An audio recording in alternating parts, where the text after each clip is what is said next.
¿Qué tal? ¿Cómo les va? En Perfiles de hoy vamos a hablar con Adriana Molina. Yo diría hoy en día un punto de referencia importante en Santa Fe, no solo por su vinculación con la función pública en la Municipalidad de Santa Fe, después de varios años como concejal, sino también por sus puntos de vista acerca de las políticas de género, ¿no? Qué es lo que está pasando en la Argentina, qué es lo que está pasando en Santa Fe con este tema. Bueno, y más allá también, digamos, cómo se entusiasma con Santa Fe. Hoy Adriana Molina con nosotros.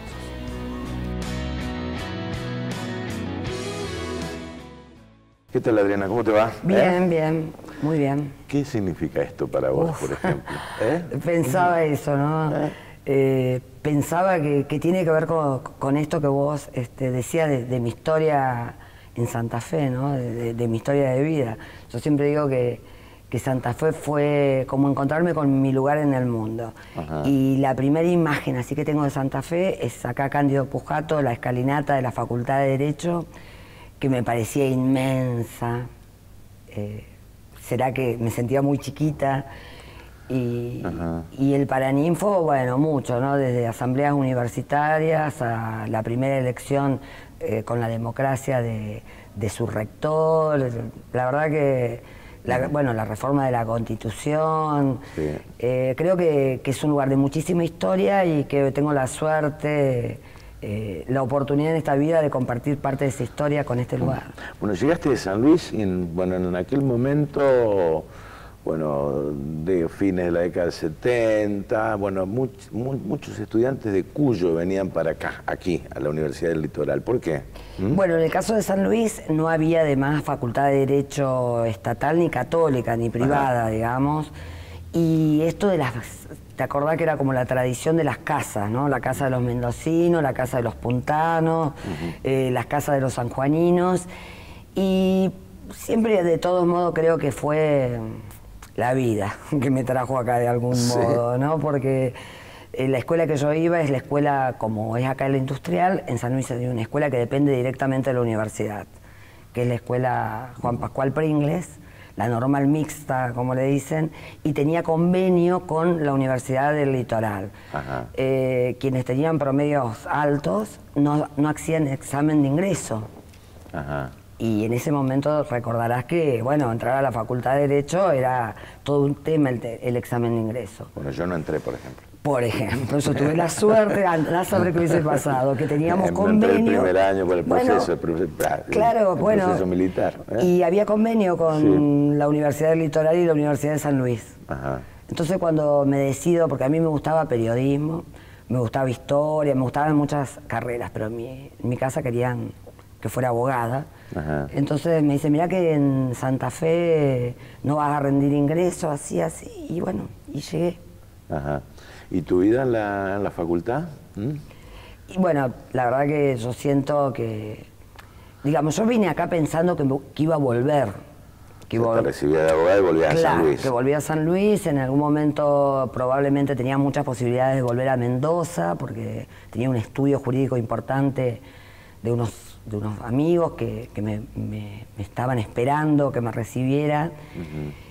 Y al poco tiempo, yo creo que al año, 2 años, empecé además a tener mucha pertenencia con la facultad, porque empecé ya vino la democracia y ingresé al centro de estudiantes y a tener una participación muy activa dentro de la facultad, y sentí además al poco tiempo que yo ya no me quería ir de Santa Fe, que este era mi lugar, y que esa oportunidad de trabajo que tenía, que era importante en Mendoza, y la familia que todavía tenía en San Luis, era parte de mi vida, pero que mi vida era esta.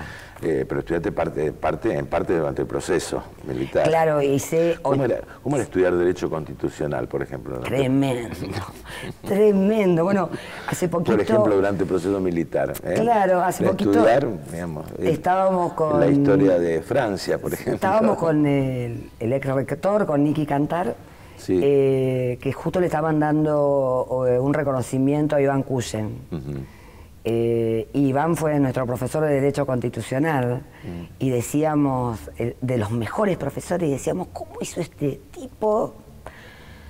Qué persona formada y qué docente para enseñarnos la Constitución Nacional, aun cuando no había Constitución Nacional.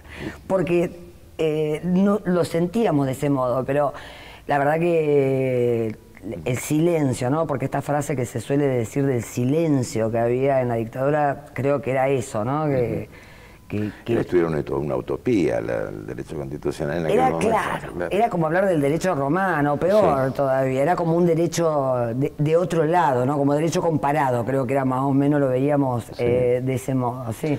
¿Y el compromiso con la función pública cuándo arranca?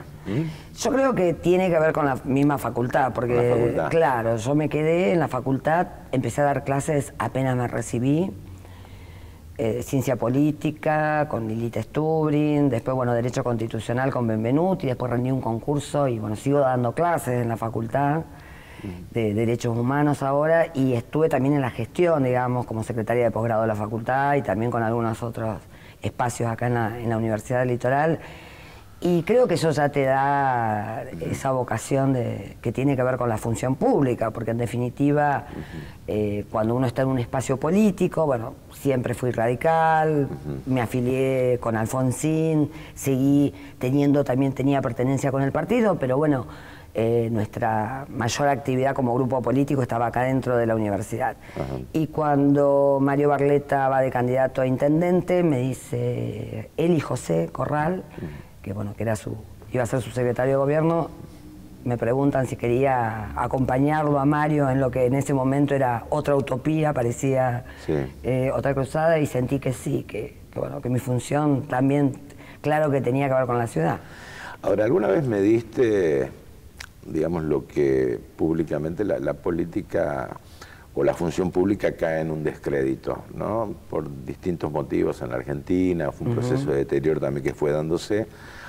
¿Me diste en lo personal? Bueno, yo arrojo la honra a los perros, como se dice vulgarmente en este tema, ¿o no? Bueno, yo me acuerdo cuando Mario me propone con José Corral que vaya de candidata a concejala con ellos, bueno, con Mario.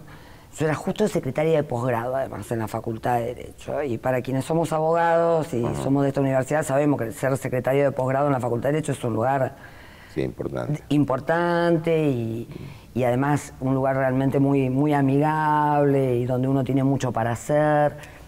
Pero no, sentí que era la oportunidad de aquello que yo decía, que teníamos que cambiar en la ciudad, que queríamos hacer.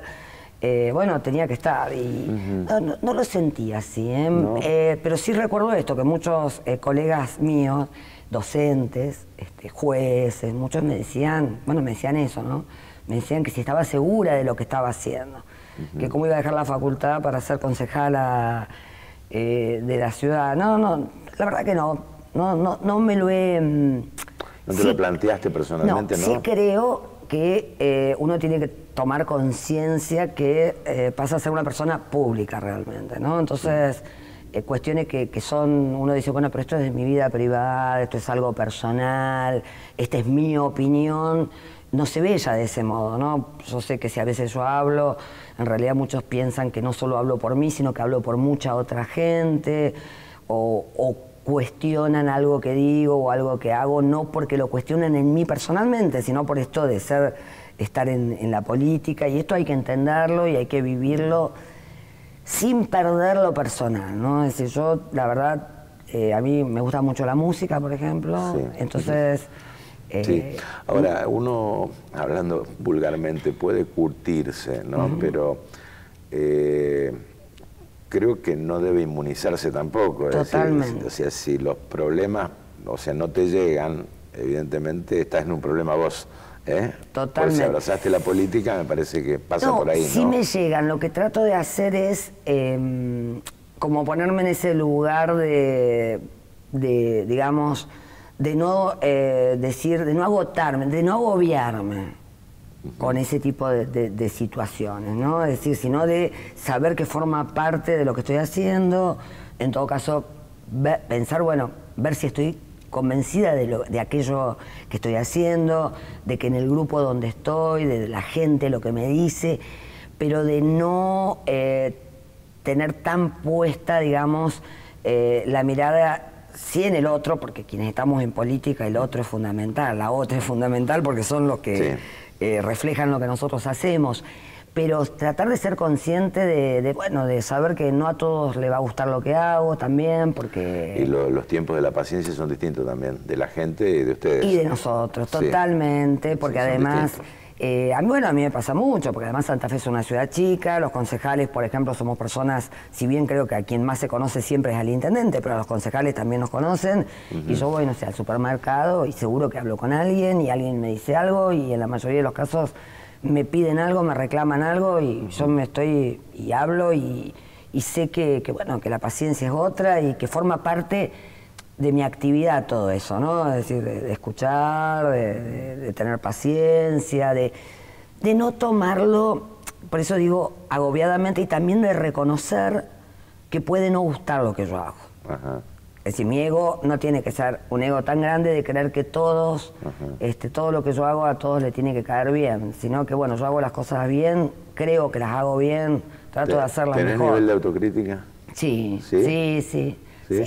Sí. Soy bastante autocrítica, tampoco exageradamente autocrítica, es decir, tampoco soy de las personas que creen que todo aquello que hacen siempre le faltaría hacerlo un poquito mejor, pero sí tengo nivel de autocrítica. Y creo tener algo, ¿no? que espero no perderlo, que también estoy convencida que me pueden convencer. Que sos flexible ante determinados temas. Que me pueden convencer, sí. Está. Que me pueden convencer, es decir, que yo puedo tener mis principios y tener una posición, pero creo en los argumentos del otro. Creo que si yo me siento a hablar con vos y vos tenés otra idea, y bueno, te voy a escuchar y por ahí cambio mi idea también. Es decir, que creo que eso es algo que es muy importante y que no hay que perderlo, y que creo que me viene de la docencia, fíjate. Es decir, ¿no tenés una estricta disciplina partidaria o sí, hablando de ese tema? No. Porque muchas veces puede chocar con lo que vos pensás, una disciplina partidaria, es decir... Sí. Se baja determinada línea en determinado tema. Bueno, creo que hay momentos y que también hay responsabilidades que tenemos nosotros, ¿no? Porque yo puedo decirte, bueno, quizás yo esto desde lo personal no lo comparto tanto, pero yo ahora soy concejala en un grupo político... tengo determinadas responsabilidades y en eso yo soy muy orgánica, como decimos nosotros, ¿no? Es decir, más allá de que no pierdo la flexibilidad, ¿no? No soy una libre pensadora. Claro, yo estoy en un partido político y en eso, digamos, creo que hay que respetarlo, ¿no? Bueno, un ratito vamos a hablar con Adriana acerca de qué pasa con las mujeres, ¿eh? ¿Qué pasa? El tema del acoso, el tema del femicidio, el tema de la violencia de género, ¿es un tema que hoy se ve más que antes o es un tema que siempre estuvo en la sociedad? Enseguida.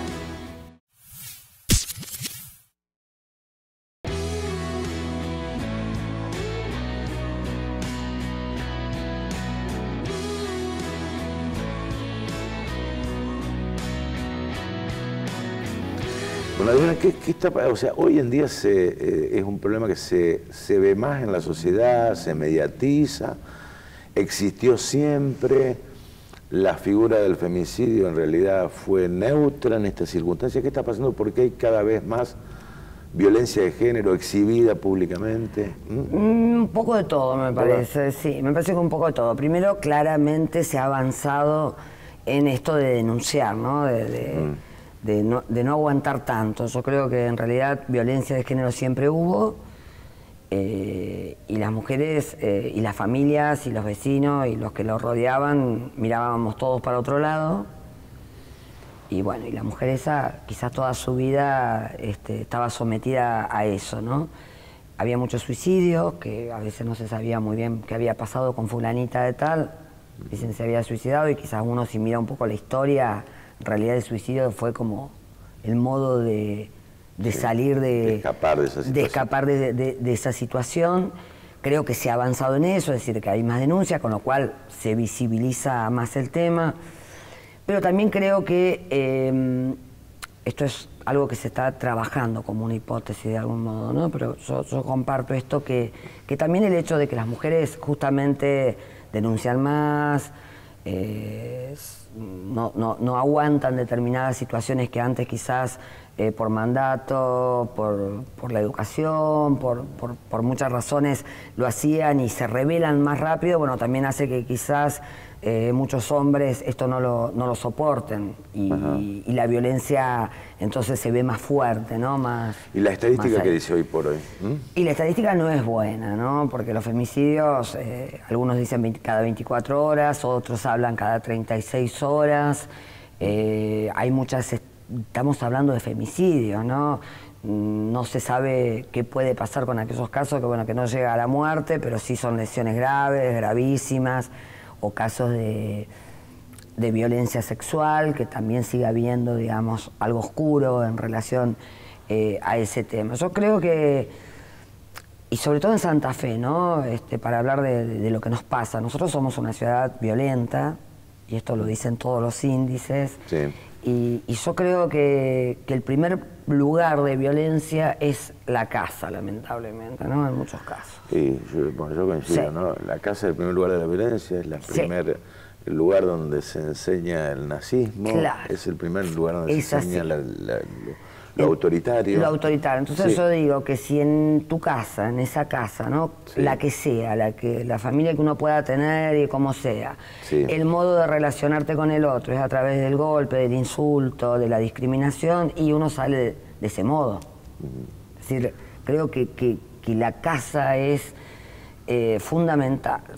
Ahora, ¿qué responsabilidad tienen los medios también? Porque, es decir, muchas veces estimulan este grado de violencia de género porque estiman también que no hay una gran audiencia que se lo demandan. Es decir, estamos en una coyuntura muy especial con respecto a los medios de comunicación. Sí, bueno, primero que se sigue de algún modo planteando también lo que nosotros decimos la cosificación de la mujer. Y también tienen gran responsabilidad también muchas mujeres en esa cosificación también. Por supuesto, porque además el machismo, que es causa de muchas situaciones de violencia, no es solo de las mujeres, esto también es así, ¿no? O el sexismo, hay mujeres y varones que comparten este tipo de cultura, y los medios tienen ese rol, tienen ambos roles, ¿no? Porque yo creo que el medio es fundamental para justamente visibilizar esta situación, para no naturalizar determinado tipo de situaciones, saber cómo tratar determinado tipo de temas, saber hasta dónde llegar con un tema y hasta dónde decir, bueno, yo no hablo más, pero busco un especialista que lo haga, o trato de no sacar, digamos, a determinada persona porque sé que va a tener un discurso violento en relación a este tema. Eso es fundamental. Pero también reproduce todo lo otro, ¿no? La verdad que por ahí hay algunos medios que esa tapa roja, digamos, de amarillismo, de sensacionalismo o de cosificación, y no ayuda, claro que no ayuda. Ahora, pero también estimo que lo hacen porque hay demanda, así que también esto debe requerir un cambio cultural importante, ¿no? Pero, sí, digamos, es fundamental, ¿no? ¿Las mujeres acuden al Estado o no? Ustedes desde el Estado, o desde tu lugar, desde tu punto de la mujer. Sí, cada vez más. Cada vez más acude la mujer víctima o acude alguien relacionado con esta mujer.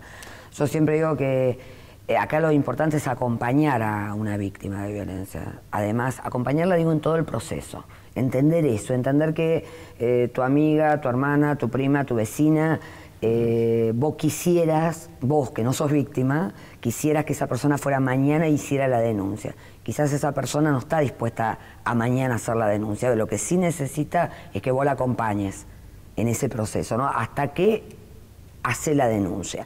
Y sí, recurren cada vez más a la municipalidad, a cada uno de nosotros individualmente. Yo he tenido muchas situaciones donde a través del Facebook, que es bueno, el modo que tanto se relaciona, a mí por privado me han llegado muchas situaciones.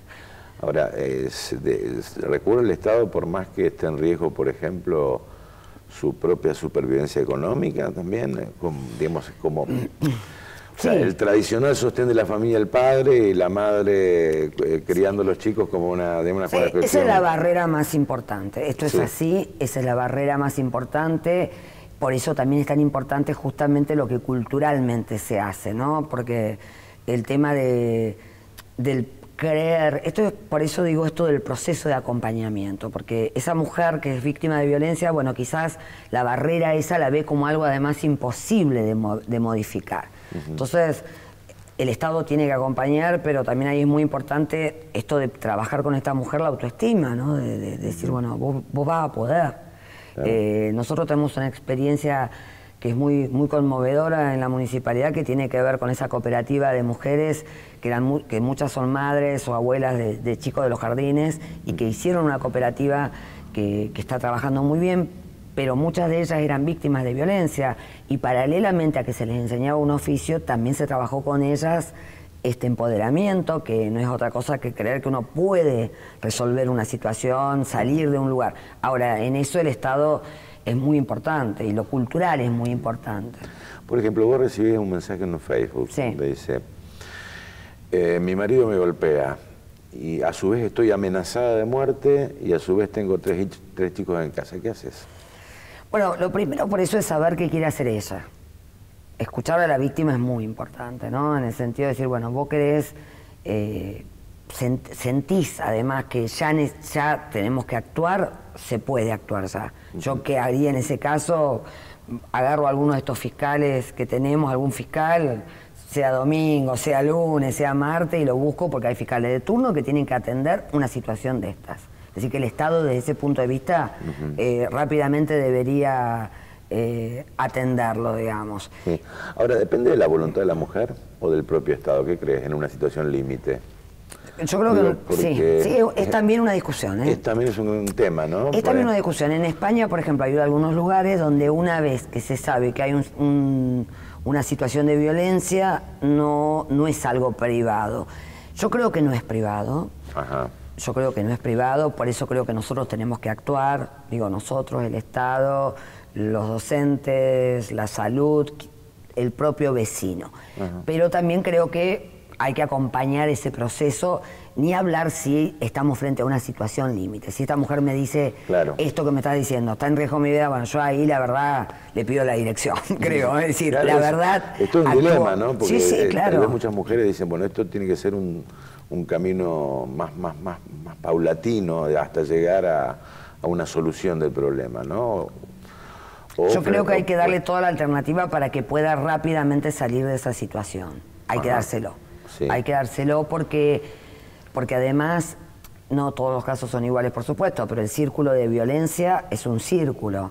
Empieza generalmente con insulto, empieza con un empujón, luego viene el empujón más grande y luego viene la piña o la golpiza o el arma. Es decir, va en aumento. Es decir, que si yo ante la primer piña o ante el primer insulto o ante la primera amenaza soy capaz de hacer que una mujer pueda salir de esa situación, y probablemente hay más posibilidades de que le esté salvando la vida o por lo menos gran parte de su salud. Estimo que el gran problema es determinar cuándo llega el clic, ¿no? Porque es todo un proceso, ¿no? De acuerdo a lo que vos decís. Es decir, cuándo llega el clic a una mujer.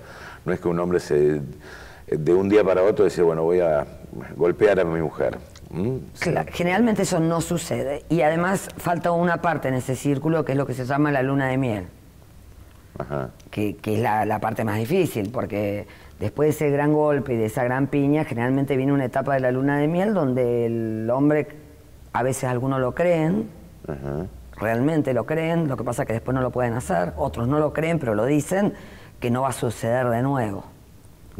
¿Cuántos botones de pánico ha distribuido la municipalidad? Y en estos momentos más de 200. 200 botones de pánico. Aproximadamente, porque además los botones van y vienen, por llamarlo de algún modo.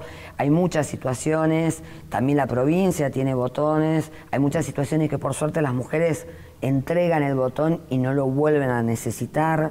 Hay otros casos en que las mujeres han tenido que volverlo a usar. Es una herramienta, pero además lo que también es muy importante que es el acompañamiento a esa mujer mientras tiene el botón también, porque no es solo darle el botón, no es solo decir está el 911, sino también hablar con ella esto mismo que estamos conversando, porque hay muchas situaciones donde la mujer, aún con botón, aún con la media distancia, aún con todo, de pronto dice, bueno, te devuelvo el botón porque volví con mi pareja. esto también suele pasar. Y ahí, lo que yo creo que ahí es el momento ese donde uno tiene que ver cómo hacer para que esa mujer vuelva a querer tener esta oportunidad de tener una vida mejor. Porque en definitiva, estamos hablando de tener una vida mejor. Sí. Yo varias veces, cada vez que hay 8 de marzo, 25 de noviembre, tengo la oportunidad de hablar de este tema, por ejemplo, en el Consejo, siempre digo que la pregunta que uno se tiene que hacer es qué le pasa a ese hombre en esa cabeza para que después que una mujer que amó, que quizás tuvo hijos, que hizo un proyecto, que está de novio, sea capaz de pegarle de ese modo y que sea capaz hasta de querer matarla o de matarla. Eso es lo que yo creo que uno tiene que ponerse, ¿no? Decir, ¿qué pasa? ¿Qué pasa en esa cabeza, ¿no? Que en tantas cabezas, porque no es que estemos hablando de un caso, ¿no? Sino que estamos hablando de tantos casos. ¿Qué pasa, no?